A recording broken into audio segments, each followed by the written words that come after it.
네, 안녕하세요. 동아TV입니다. 오늘은 리얼돌, 러브돌에 대해서 한번 얘기해 볼까 합니다. 중국 같은 경우에는 여러분들 아시겠지만 남아 선호 사상이 굉장히 강합니다. 예, 그래서 뭐 지금은 조금 완화가 됐지만 몇 년 전까지만 하더라도 1인 1가구 1자녀 정책이 나름대로 강하게 시행이 됐었거든요. 그렇지만 그 대도시 조금 벗어나면 이 법이 굉장히 느슨해집니다. 이게 그도 그럴 것이 그 다 공무원들이 직접 그 집을 방문을 해 가면서 확인을 하는 것이 아니고 다 전부 다 그거 있죠. 그 종이, 그 페이퍼워크 중심으로 해서 일을 처리하거든요. 그러다 보니까 이제 애들이 뭐 둘, 셋이 있다고 하더라도 신고를 안 하는 겁니다. 예. 그러니까 이 1가구 1자녀 정책이 생기고 난 이후부터 쌍둥이가 그냥 엄청나게 늘어났다고 해요. 지금 뭐 대한민국도 쌍둥이가 굉장히 많이 늘어났는데 그 이유는 이제 뭐 그 난임 부부 같은 경우에는 시험관 같은 거 많이 하지 않습니까? 그거에 대한 결과지만 중국의 경우에는 이 애를 낳아도 신고를 안 해. 그래가지고 이제 뭐 처음엔 딸이야. 그 다음에는 아들이다. 그러면 아들을 중심으로 해가지고 쌍둥이 낳았습니다. 그렇게 신고를 해버리는 거예요.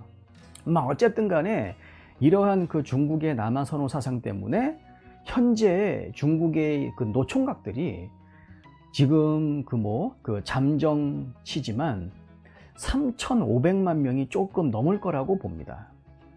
물론 뭐 이거는 정확한 건 아니에요.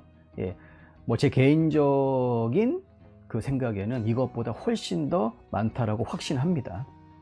어쨌든 이렇대요. 그러다 보니까 이 그 리얼돌 회사들이 이거 중국 얘네들만 노리고 제품을 개발을 해도 완전히 대박이거든요. 더군다나 이 여러분들 리얼돌을 돌이니까 무슨 뭐 인형으로만 생각하는데 사실은 지금 현재 리얼돌 회사들이 그 개발하고 있는 여러 가지 상품성을 보게 되면은 이거는 단순하게 인형 그 이상을 넘어서는 서비스까지도 충분히 이미 개발이 되어 있습니다. 그래서 요거를 바탕으로 한다고 치면은 적어도 중국 시장에서만 5천만 명 정도. 그냥 대한민국 인구수만큼 그 리얼돌을 사용하게 되는 그 중국 남성들이 있을 수 있다라는 거죠. 더군다나 여러분들 아시겠지만 그 일본의 경우 1991년도에 그 일본 경기 침체가 시작이 되지 않습니까? 그러면서 아주 급속도로 남성들의 연애 초식화, 그러면서 우리가 흔히 아는 초식남이 등장을 하잖아요. 이러한 그 중국의 어마어마한 인구, 여기다가 일본의 초식남. 그러니까 지금 리얼돌을 만드는 회사들은 이 아시아 시장을 완전히 그냥 노다지로 보고 있습니다. 노다지. 엄청난 그 금맥이 묻혀 있는 그 광산으로 보고 있다, 그 얘기예요. 사실 이러한 리얼돌 회사들이 엄청난 자신감을 갖게 된 가장 큰 이유는 뭐냐면 실제로 많은 연구라든가 아니면 데이터를 통해서 확인이 된 것들인데, 리얼돌을 구입하는 남자들이 리얼돌을 단순하게 어떠한 그 성적 욕망을 해소하는 그 도구로서만 보는 것이 아니고 많은 경우 인생의 동반자로서까지 여긴다라고 합니다. 그러니까는 정을 주는 거죠. 그 인형이지만.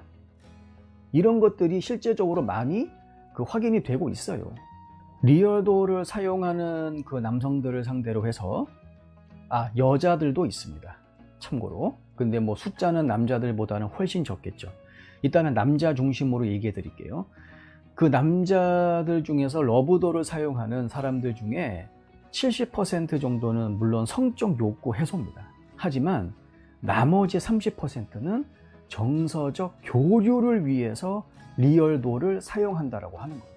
그리고 이러한 리얼돌을 이제 성적 욕구의 해소로서 사용하는 70% 같은 경우에 40%는 이제 이성과의 관계는 아예 없고, 그리고 나머지 60%는 사람 그리고 리얼돌을 둘 다 상대한다라고 합니다. 방금 제가 얘기한 것처럼 그 리얼돌을 사용하는 사람들의 90% 정도는 남자예요. 뭐 10%는 여자겠죠. 거의 대부분이 싱글이고, 그리고 일부는 돌싱도 있습니다. 그리고 이제 혼인 관계에 있다고 하더라도 장거리 연애를 한다라든가 아니면은 이제 흔히 우리가 얘기하는 주말 부부 있죠. 이런 경우에 처해져 있는 경우에도 리얼도를 사용한다라고 해요. 근데 이게 아주 뭐 극소수이기는 하지만 리얼도라고 결혼까지 했다라고 하는 사람도 있습니다. 이거는 여러분들 뭐 제가 지어낸 얘기가 아니고 실제로 리얼도를 사용한 사람들을 인터뷰한 거예요. 그리고 여러분들 요거는 알고 계셔야 됩니다. 뭐 리얼도를 사용하는 사람들은 뭐 경제적, 사회적 위치가 좀 낮을 것이다. 아니에요. 돈이 많고 적금 상관없습니다. 사회적 지위가 높다, 낮다 상관없습니다. 리얼도를 사용하는 사용자들의 어떤 분포가 굉장히 골고루 있어요. 그러니까 결국은 뭐예요? 남자들은 다 잠재적으로 리얼도를 사용할 가능성이 있다라는 거죠. 그래서 이제 뭐 리얼도를 뭐 이렇게 사용을 왜 하냐, 뭐 밖에 나가서 사람을 만나는 것이 더 낫지 않느냐 물어보는 거죠. 그러니까 이제 뭐 그 디테일 아주 굉장히 정성스럽게 만들어지기는 하는 것 같습니다. 일단은 뭐 가격이 굉장히 비싸죠. 그리고 이 리얼도를 데이트 상대로서도 그 상당히 괜찮다라고 말하는 사람들이 있어요. 방금 제가 얘기한 부분들은 이제 겉으로 그 사람들이 얘기하는 것이고, 사실 속마음을 들여다보면은 참 요게 인간관계에 대해서 어려움을 겪는 사람들이 이러한 리얼돌과 애착관계를 형성하는 경우가 아주 많이 있습니다. 그러니까 이런 분들한테는 그 사람을 아주 깊게 만나는 것이 진짜 인생의 큰 이슈예요. 더군다나 이제 데이트를 할 때 들어가는 비용이라든가 시간, 그리고 노력, 이런 것들을 이제는 하고 싶지 않다, 그렇게 말하는 사람들도 있습니다. 결국 보면 우리가 이제 그 깊은 인간관계를 했을 때 발생할 수 있는 여러 가지 위험 요소들이 있거든요. 그런 것들을 조금 피하고자 하는 그러한 심리에서 이 리얼도를 구입하는 경우가 여러분들 거의 대부분이라고 보시면 됩니다. 여기에도 여러분들 그 자존감이라고 하는 것이 등장을 해요. 결국 거절이죠, 거절. 그러니까 자꾸 다른 사람에 의해서 거절을 당하다 보면 어쩔 수가 없이 인간관계를 회피하는 게 그 사람들한테는 일시적인 그 안정감을 줄 수가 있습니다. 그리고 거절이 계속되면 계속될수록 여러분들 아시잖아요. 그 이성에 대한 혐오 감정이 생겨요. 그러다 보니 호기심에 처음에는 리얼돌에 눈을 살짝 한번 돌렸는데 이거는 엄청난 디테일, 더군다나 요새 한창 이슈가 되고 있지 않습니까? 그 리얼돌을 주문 제작을 할 때 그 얼굴을 자기가 원하는 이성으로 그 커스터마이징 해가지고 배달해 주는 거. 그러니까 자기가 현실 세계에서는 그냥 꿈만 꿨어. 꿈만 꾸었던 그러한 상대를 인형이지만 그나마 나름대로 그 뭐 간접적으로라도 현실에서 재현해 낼 수가 있는 거죠. 이런 것들이 정신적, 감정적인 이점을 충분히 가져다 줄 수 있는 거예요. 여러분 생각해 보세요. 자꾸 그런 부분 때문에 스트레스가 쌓이다 보면은 밖에 나가서 진짜 엉뚱한 짓 하고 돌아다닙니다. 자기가 원하는 그 파트너가 옆에 딱 있어. 물론 뭐 살아있는 생명체는 아니지만 딱 있단 말이야. 그러면 무슨 뭐 이빨에 고춧가루가 끼어 있니, 코털이 삐져 나왔니, 응? 뭐 입술이 여러분들 이거 입술 트지 말로 바르는 거 있잖아요. 그런 거를 안 발라가지고 입술이 무슨 뭐 거북이 등껍질처럼 쫙쫙 갈라졌니 마니, 그런 거 여러분들 고민할 필요가 없거든. 안 그래요? 얼마나 좋아. 사람들 눈치 안 보고 이태리 타올로 하도 그냥 얼굴을 문질러 가지고 얼굴에 모든 각질이 다 일어나서 허옇게 떴어. 그걸 가지고 뭐라는 사람이 없다라는 거죠. 결국 처음에는 육체적인 어떤 만족감을 얻기 위해서 리얼도를 사용을 했지만 나중 가면 정서적인 그 결핍까지 채워줄 수 있는 진짜 인생의 동반자가 되어버리는 거예요. 인형이.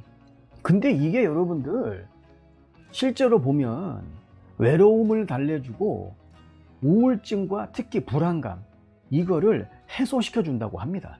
정신질환이 있는 환자들 같은 경우에도 실제로 자기 입으로 리얼돌이 정서적인 안정감을 가져다 준다라고 얘기를 해요. 결국 이 인간관계라고 하는 것은 나, 너, 그리고 제3자, 요게 이제 삼각구도인데 여기에 리얼돌이라고 하는 제4의 인물이 등장을 하는 겁니다. 그리고 이게 굉장히 리얼리스틱 하거든요. 아주 정교하게 잘 만들어진 거기 때문에 이 리얼돌을 중심으로 해가지고 이 동호회가 만들어지기도 합니다. 그래서 서로 자기가 이제 장식한 리얼돌 사진을 찍어서 공유하기도 하고, 그리고 다양한 리얼돌에 대한 정보를 얻기도 하고. 제가 이런 말 하면은 막 이러면서 비위상하시는 분들 계실 건데, 여러분 이래요. 어디 나가서 쓸데기 없는 짓거리 하고 돌아다니는 것보다 이게 훨씬 낫습니다. 이게 훨씬 나아요.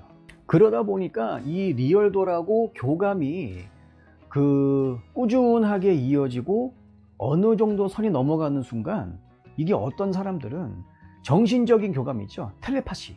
이게 통한다 그래요. 그러니까 이게 처음에는 리얼돌이 그냥 리얼돌이었지만 나중에는 감정이 이입이 돼버린 러브돌이 되는 겁니다. 나의 사랑을 받은 인형이 돼버리는 거예요. 뭐 일반인들의 정서로는 실리콘 덩어리가 무슨 의미가 있느냐라고 그렇게 물어보실 수가 있습니다. 그렇지만 사물에 애정이 생기지 않습니까? 그러면 우리 인간의 감정이 이입이 됩니다. 예전에 한 10년 된 것 같아요. 소설가 이회수 씨가 무릎팍도사에 나오셨는데, 그때 이제 MC 중에 한 분이 이런 질문을 합니다.